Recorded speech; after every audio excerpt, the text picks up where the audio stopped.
So being able to turn cold prospects into paying clients is the most consistent way to generate wealth online. And that is exactly what we're going to learn how to do inside of today's class. To close prospects into 5 and even 7-figure deals for your agency through a simple Zoom call. Now, ladies and gentlemen, welcome, because this is our second implementation class of the Agency Accelerator Week. And this one is going to be taught by Josh, who is your instructor inside of the sales phase of Agency Accelerator. Now, Josh, alongside his business partner, Matt, who also teaches in this phase, have over 350 active clients in their agency. He has simply mastered the art of selling clients into agency services. And if you too master this skill, money will never be a problem in your life ever again. So today, Josh is going to run you through the exact process that he uses in his own agencies to close cold prospects and turn them into paying clients. He's going to first give you the 30,000-foot overview of the sales process, and then he's going to deep dive into each one of the phases of the sales process and walk you through what you need to do on each. And with that, you're going to be able to close agency clients into $500, $2,000, $5,000, and even upwards of $10,000 a month retainers. So, with no further ado, let's get into it.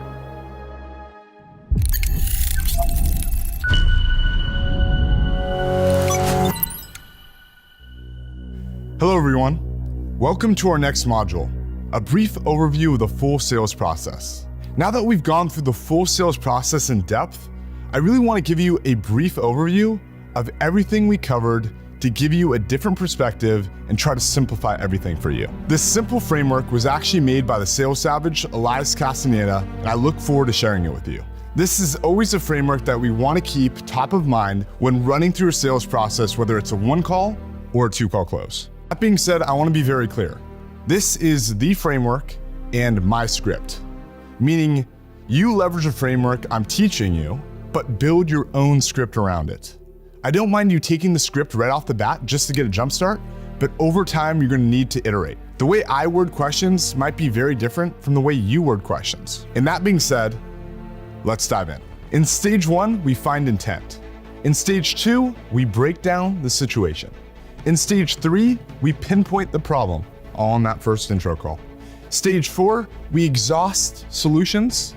In stage 5, we explore desires. In stage 6, we uncover consequences. And in stage 7, we pitch. Just to break down each step briefly here, in stage 1, the beginning of the intro call, we always want to find the intent of the prospect and figure out why they scheduled a call. After this, on the intro call, we break down the situation, meaning we get clarity on exactly what they're doing now in the business. Then that leads us to pinpoint the problem.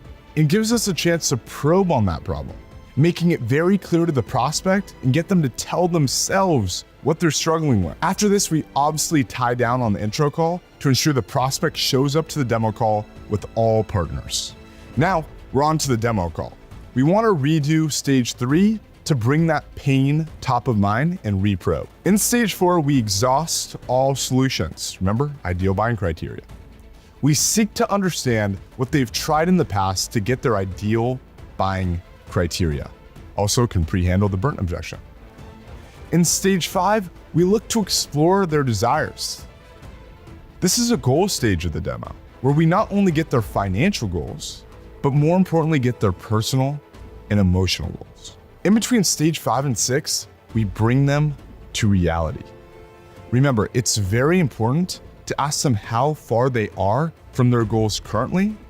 We need to build that gap. The issue I see with a lot of salespeople is they try to rip them from their goals, euphoria, all the way down to ramifications immediately. It's too abrupt, right? Goals, reality, consequence. And that brings us to stage 6. We uncover their consequences of not making a change in their business and what it means for them personally. Then we get to the buy-in and transition into stage 7, which is a pitch. Now, let's break down each stage in depth. In each of these stages, I'll break down the intentions, success conditions, and stage questions. Let's dive in. Stage 1, finding intent. The intentions of the stage are to find out what the prospect is looking to accomplish by booking onto your calendar. The second intention is to find a time when you can advance the conversation and book in the next call. The success conditions. Sound as conversational as possible. Don't sound scripted. Be laid back, conversational, almost as if you're speaking with a good friend. Another success condition is when you're calling a lead that hasn't booked an intro call yet, they just opted into your funnel, then we're gonna have to start the conversation with a clear intention to get an advancement in the sales process. An example would be, and by the way, this isn't just for an opt-in, it could be a cold call as well. So an example would be finding out when they have 5 to 10 minutes to speak with you to conduct the intro call. Another success condition is when we're calling for a pre-scheduled intro call on the calendar, then we're going to set a neutral frame where we find out what they're doing now in regards to what you're helping them with and what they might have tried in the past and what they might be looking for just to see if you can help. Another success condition is we want to express certainty and authority in our tonality. We always want to somewhat match their energy. You're never gonna do well if someone gets on the call, they're super energetic, speaking really fast, and you're really monotone. You need to match their energy. Now, what are some stage questions for finding intent? On an inbound call from ads, you would say, this lead books onto your calendar. You'd say, hey Dan, how's it going? How are you today? Yeah, this is John from XYZ company. You had scheduled a call for this time? You still have a quick 10 minutes for a call here today? Prospect answers. Cool. So for these first calls, we typically find out what you're doing now in regards to getting new appointments, clients, deals each month, and maybe explore what you've been trying in the past and also find out what you might be looking for just to see if we can help. And then from there, if it makes sense, we can set up a call on Zoom to walk you through our system. That sound good to you? Well, it looks like you actually responded to our email or ad or our DM, right? You want to choose one, whichever one they respond to. I guess anything in particular that made you want to book the call here today? If they give a really vague answer, you want to say, okay, that makes sense, man. But what were you maybe hoping the outcome would be from booking into my calendar today? If it's still a really vague answer, you want to say, okay, sure. Well, in that case, would you mind sharing with me what you're doing now in regards to XYZ, what you've done in the past, and also what you might be looking for, just so I can see if we can even help in the first place? Finding intent. That's for an inbound call. I'm about to transition to an outbound call and handling gatekeepers. Before I do that, I want to make it very clear, and you might be thinking, Josh, why did the script change when you're going over your intro script to this overview? Well, guys, it's about understanding why you ask the questions. You can ask the questions in a million different ways. So when you look at my intro script, and then you look at this framework here, you can pull the questions that you like, and you can piece together your intro script like a Lego.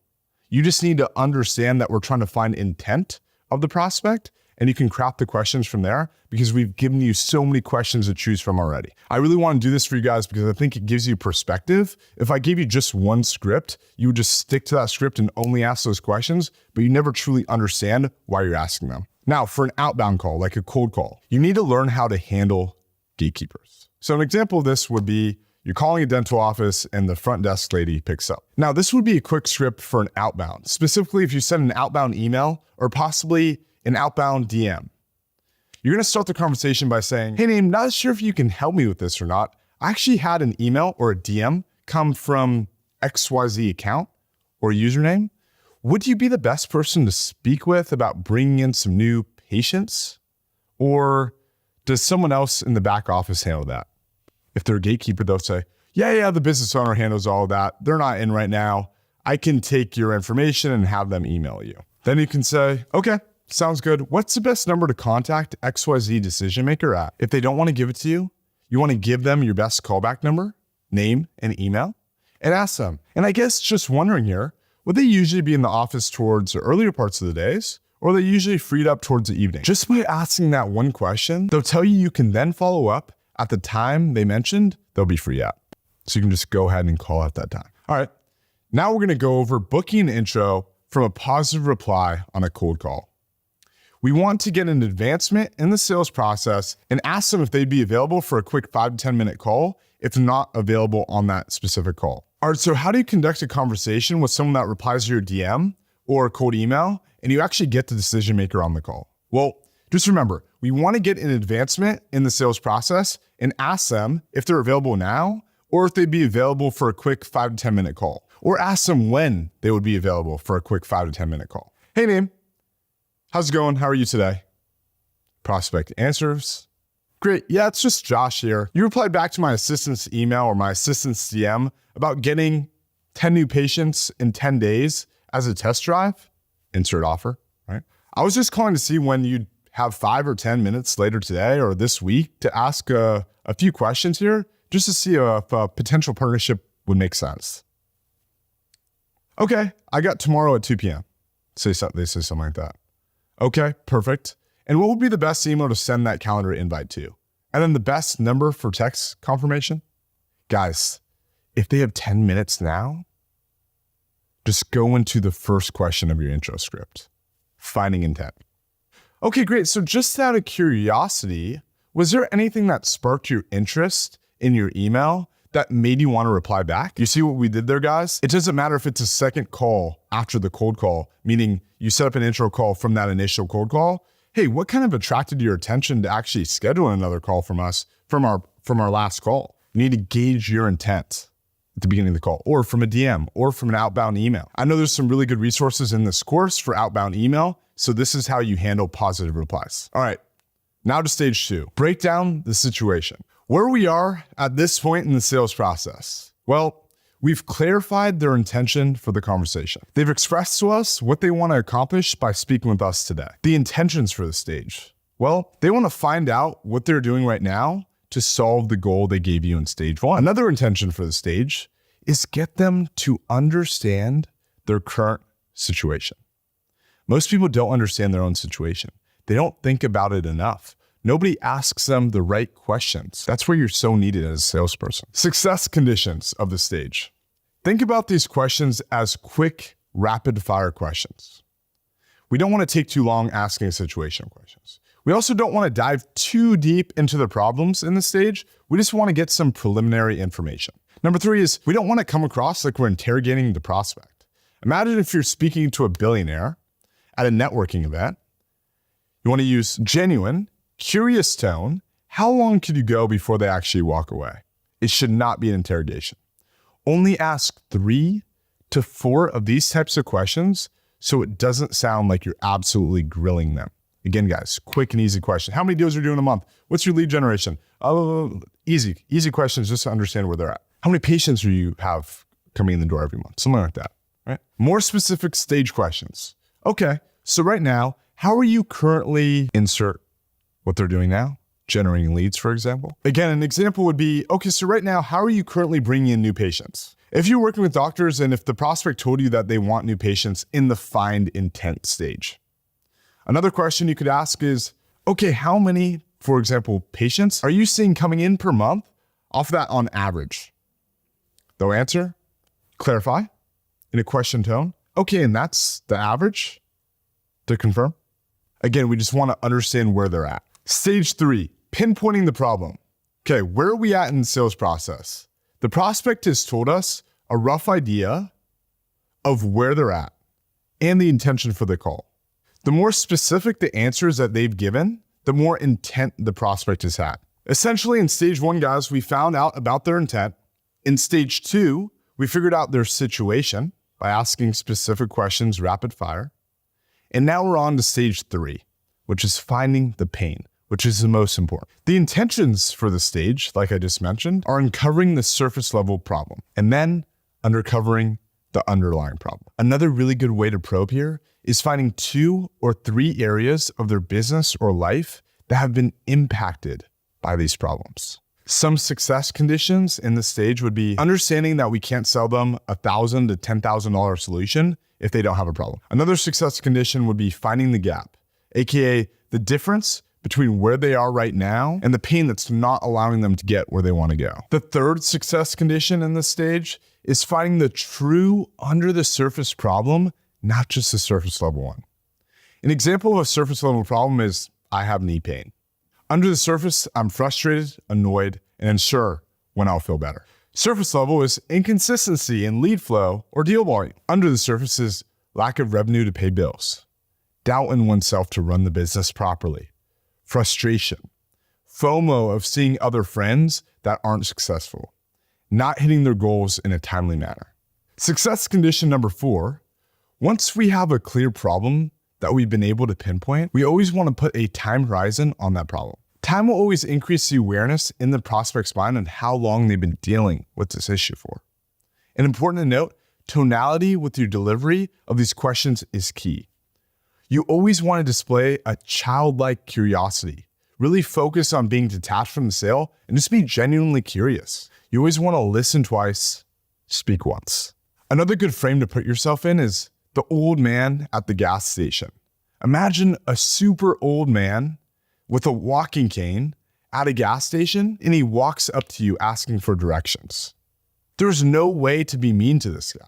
He's just genuinely curious and looking for a solution. That's the same frame you want to take when asking questions to your prospect. It should either be a childlike curiosity or an old man type of curiosity.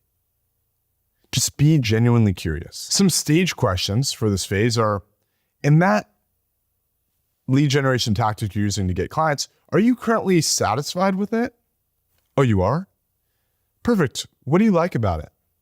Is there anything else? Transition to 2 truths question. Well, it seems like things are going fairly well for you already. You're currently doing XYZ and it's getting you ABC result. I guess, is there anything you would change about your current way of actually getting more leads? It seems like things are going fairly well. Is there anything you would change about possibly the quality or volume of leads you're currently getting inbound for your business? If they say they would change something or they give you a problem, you want to ask some clarifying questions, which we've gone over in the previous intro script. What exactly do you mean by that? Or how do you mean by that? Or in what way though? Or inconsistency? Or when you said XYZ, I guess what did you mean by that? Another really good question to ask here after you've clarified what their pain is, again, timeline. How long have you felt this way for? What do you think caused you to have XYZ problem? Has this been the main impact to the growth of your operation? How so? Another really good question to ask here, as you remember from the success conditions, is 2 to 3 parts of their business or life that have specifically impacted them. So you can ask them, has this been the main impact to the growth of your operation? They might think, kinda. Specifically, what are a few things that have been impacted in the business or possibly for you personally because you've been dealing with XYZ pain point? Guys, when you ask those specific questions, it ignites a specific point in the business or their life that causes them a lot of pain. What's interesting about sales is the more you can get the prospect to think about more specific things in the business in the past, specific issues that have happened, a memory will always induce an emotion. So we want them to think back to things specifically that have gone wrong because they've been dealing with this problem. All right, we're in stage 4, exhausting solutions.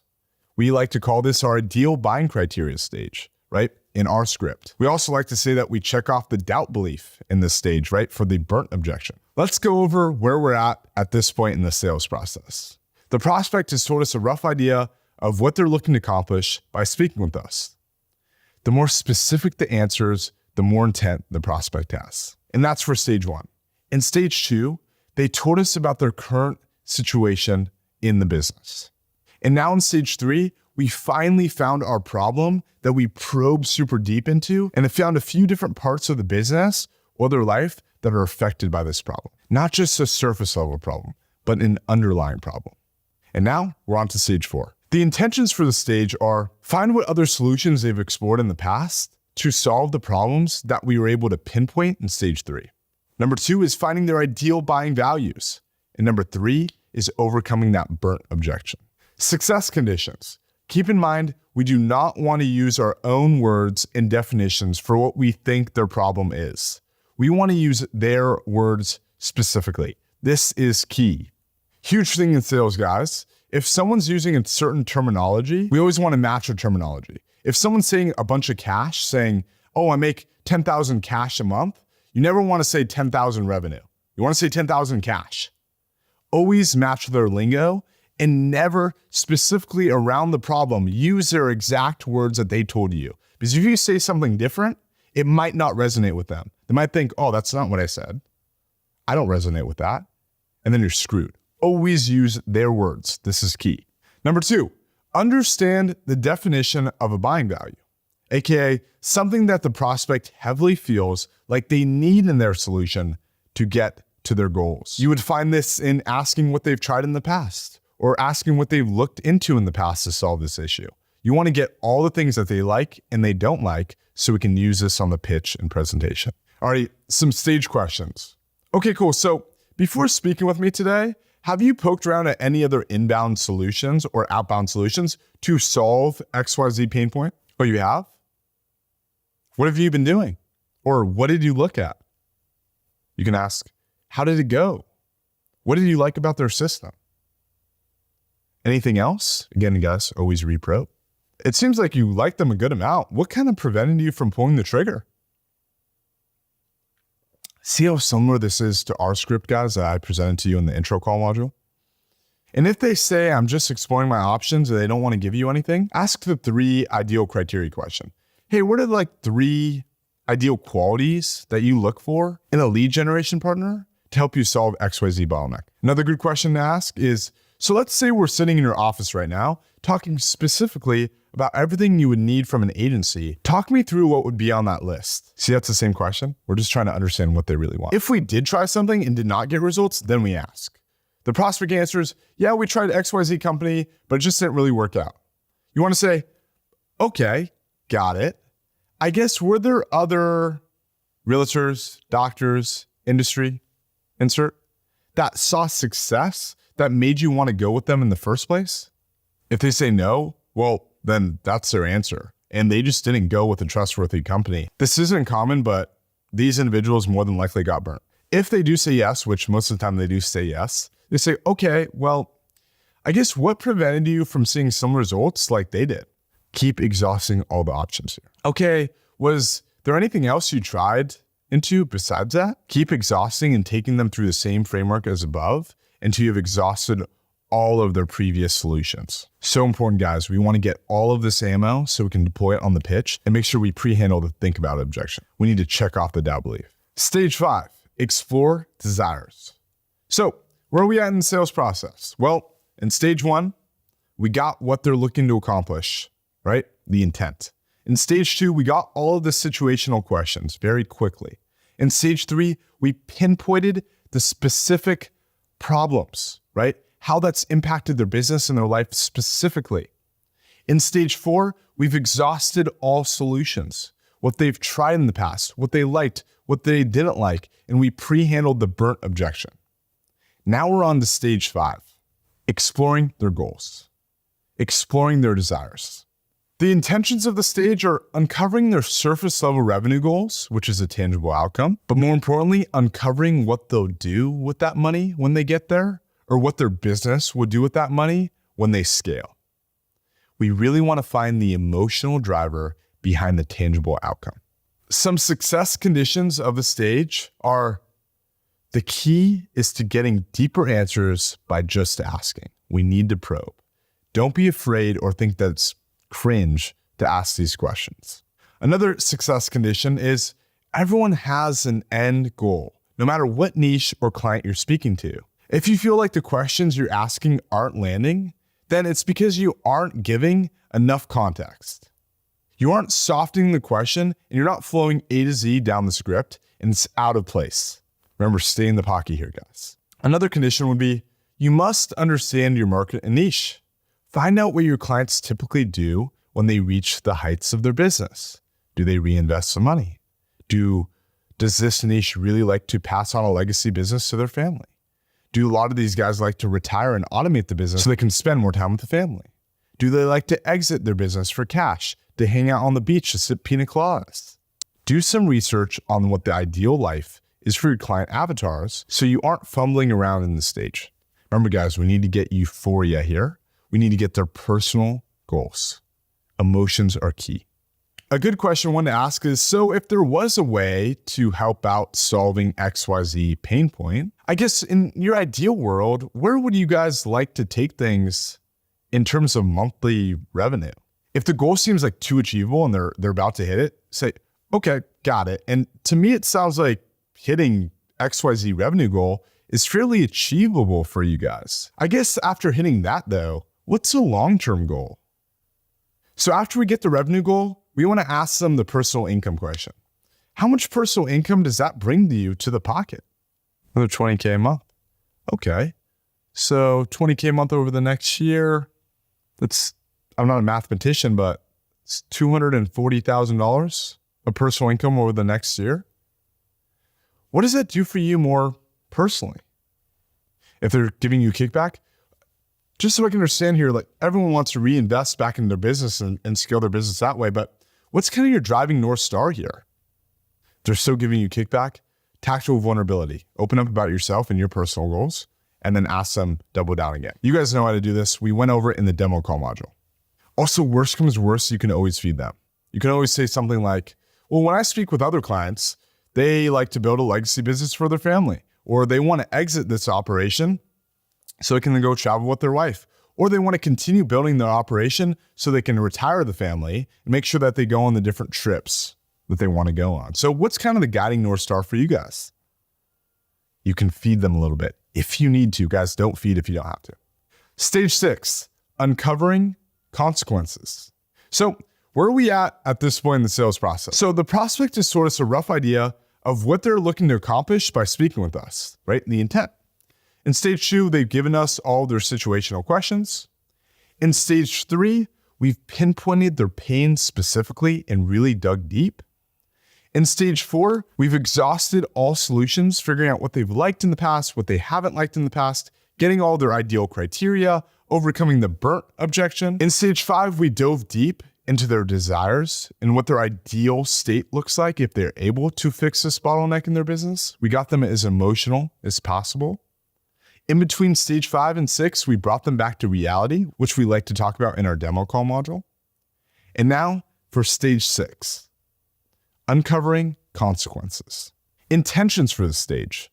Explore the consequences of them not hitting their goals so that the pain associated with those consequences is far greater than just paying you the money for your service. Some success conditions for the stage. 1, we want to use either tactical vulnerability or analogies to give context before going into some deeper answers. We spoke about how to use tactical vulnerability and also even use an analogy like the little kid in the ice cream truck that we spoke about earlier. A big thing to keep in mind is that we don't want to immediately take someone from desire all the way to consequence. We need to ease them down by getting them to admit that with what they have in place now, they won't be able to hit their goals. Number 3 is we want to find answers that pull the prospect into committing to a change now in their business, instead of pushing it down for 3 to 6 to 12 months down the road. Some stage questions we ask are, okay, and so being as realistic as possible here, I'm just curious, with the channels you guys have in place, how long do you feel like it would take to get to the ideal goal that they mentioned, right? Reality question. The prospect answers, ask them, do you mind if I ask you more of a personal question? Then you could ask, what if you don't? They say, what do you mean? Give you a bad answer. What if you aren't able to scale to XYZ revenue mark, but more importantly, achieve XYZ emotional driver? Again, concerned, genuine tone. Guys, if they give you pushback here, we want to open up and use tactical vulnerability, right? Remember, in the analogy, there's 2 sides to every coin. The side that we're running towards and the side they're running away from. I find that in my own life, that I'm more motivated by what I'm running away from rather than what I'm running towards. So for example, for me, I really want to scale to 50K a month of personal income, but that's not what gets me up in the morning, gets me to do the shit that I really don't want to do. I know that getting to 50K a month allows me to take over my mom's mortgage and send her on the trip to Galapagos. But what's crazy is that it's not paying my mom's mortgage and sending her to the Galapagos that gets me going. It's the risk of not being able to do that for her. It's me thinking in my mind at the end of 2025, if I have to sit down at the dinner table and look my mom in the eyes and say, hey mom, I'm not gonna be able to cover your mortgage. I'm not going to be able to send you on that trip you've been wanting to go on. That's what would kill me, man. And that's what gets me going every single morning to do the stuff that I don't really want to do. So for you personally, let's explore failure for a second. What does that look like for you? Stay in the pocket here. Again, you guys know how to probe on this. Are you willing to settle for that? Why not? Another really good question to ask here is, it sounds like you've put a lot of thought into this.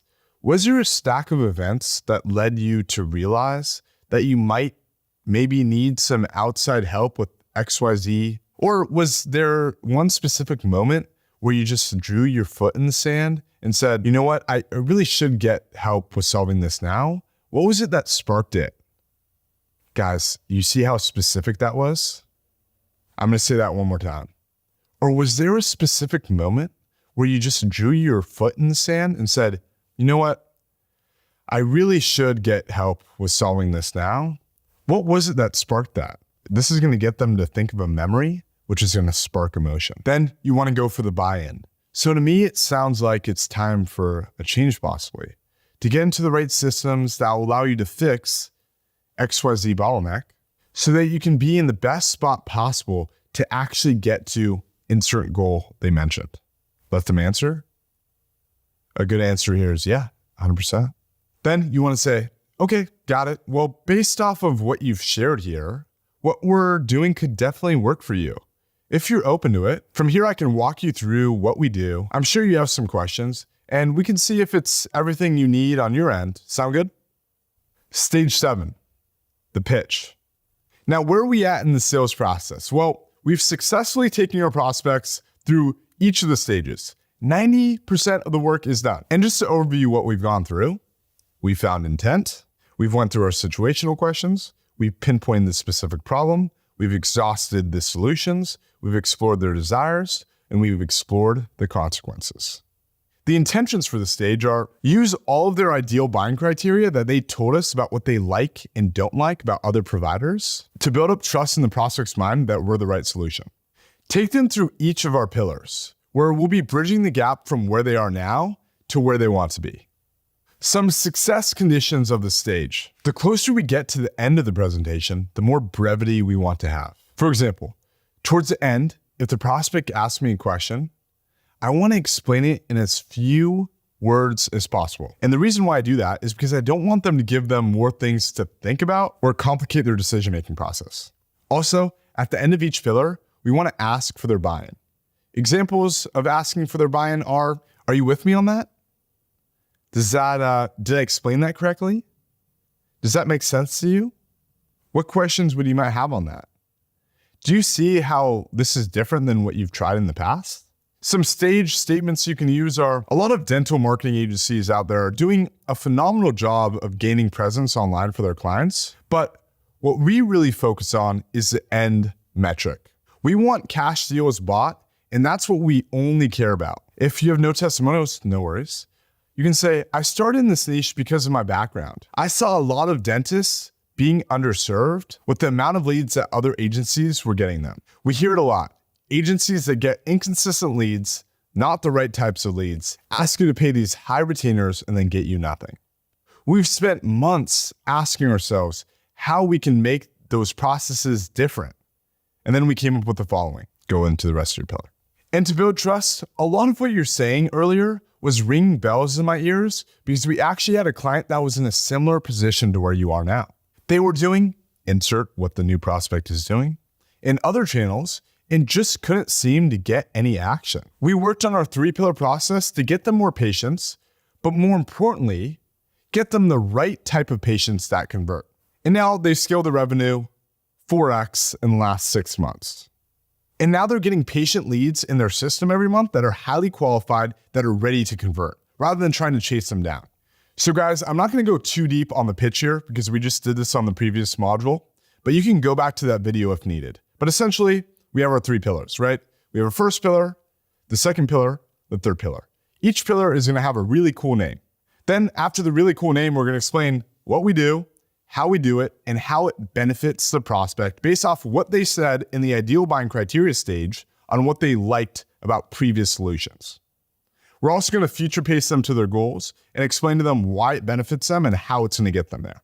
Now, another stage question here is you should have a question slide on your demo deck, which we went over in the last module. And before you go into the pricing, you say, if our program was completely for free, moving all the financials aside, do you feel like our program is a perfect solution to your XYZ bottleneck in the business? If they say yes, why? Ask them why. Guys, you need to get them to sell themselves back in, because right when you get them to sell themselves back in, you're going to drop the price right after. Super important here. So question slide, ask them if this is a perfect solution, financials aside. They say yes, ask them why, then go into the pitch. Then if they're not 100% yes, then we can objection handle here. This is where we start asking them questions. If they have any questions about the system, what they're fearful about, etc. We never want to move on to price when they're still in that stage of uncertainty. Then you want to ask something like we mentioned in the past, like, where do you want to go from here? Then when you move forward, you're going to send the invoice on the call, make sure that they square it away, get the agreement signed, and then schedule in their call for onboarding. Guys, if you have setters or closers doing this for you, you want to have someone on the team that does an ABR, which is an anti-buyer's remorse call. Meaning right when someone pays, they sign the agreement and they're waiting for the onboarding call. You have another member of the team that calls them up. Hey, John, I'm the ops manager here at XYZ company name. I just wanted to give you a quick ring and welcome you to the family. Oh yeah, nice to meet you, John. What are you most looking forward to when joining our program? Oh, why is that important to you? Ah, very good. And just ask them what they're most excited about. This is what we call the ABR. It saves us a bunch of deals because people can get cold feet between the time that they pay you and the onboarding call. So if you have a bigger team, you always want to do that anti-buyer's remorse. That being said, everyone, we're now wrapping up our overview of the sales process. I hope this was helpful. I know a bit of the scripting was different than the scripting that we presented to you in the intro and demo call stage, but this was done on purpose. I wanted to give you guys perspective. If I give you one script, you're going to only follow that script and you're not going to understand the reason of asking the questions. Again, guys, we have the intent stage, the situation stage, the problem stage, the exhausting solution stage, the exploring desires stage, and the uncovering consequences stage, and then the pitch stage. You need to understand why we're asking these questions because you can ask them in a million different ways. So I hope this has provided you guys some good perspective. Some action steps for this module. I want you to take out your notebook after you watch this video and try to write out all the stages without cheating. It's super important for you guys. You need to test yourself. You need to understand why you're asking the questions and what you're trying to get out of the prospect before you actually go onto the call. So what I want you to do is take out your notebook, write down each stage and some of the success conditions of each stage off the top of your mind. If you can't remember it, go back to the video, write them all down, and test yourself on it tomorrow. In the next module, we're gonna put everything in action. I'm not gonna be reading the script to you guys anymore without a real prospect. I'm actually gonna be role-playing with Matt, and I want him to give me some friction to show you guys how we can handle that friction in the sales process. So I look forward to seeing you in the role play. So now you know exactly what you need to do. Approach potential clients through cold outreach, and then sell those potential clients into 5- and 6-figure deals for your agency. And all you have to do now is put those learnings into practice. Now, this is just the tip of the iceberg of all of the teachings that you get inside of Agency Accelerator. This is the 30-minute overview of a process that is detailed over 13 classes inside the program. And if you've ever tried to do anything online, you know that the devil is in the details. And that's exactly why inside of Agency Accelerator, we go into excruciating detail on what to do and how to do it for each step of the journey. And that's just for the sales phase, by the way. We have 5 other phases and 3 entire bonus programs. And most importantly, something that I haven't really mentioned on the other classes is that inside of Agency Accelerator, you get access to over 10 weekly coaching calls with industry experts. And that is a 60-minute Zoom call where you can ask a question on the exact issues that you're struggling with and get it answered live by an expert in the area. Now we have calls on agency operations, outreach, sales, service delivery, mindset, and much more. And when I say those are expert coaches, I mean it. For example, we have a weekly coaching call with Justin Lalonde just on media buying. Now, Justin is the instructor on the program Ad Architect, and you actually get that as a bonus when buying Agency Accelerator. And he runs a 7-figure paid traffic agency. And we also have John Gabb, who ran a very successful agency for years and now has a 7-figure coaching business that specializes in helping entrepreneurs perform at their highest levels through mindset training. Now, fun fact, both of them started from zero as students of the previous iterations of this very program, Agency Accelerator, and they went on to generate multiple millions online. The bottom line is this program just works. So all you have to do is just follow the path laid down inside of it. If you want to get access to 10+ weekly coaching calls where you can just jump on a call with experts like John and Justin and get your questions answered by them, as well as connecting with thousands of other entrepreneurs who are further ahead of you in the same online business journey inside of our exclusive community. And on that note, I will see you inside of Agency Accelerator.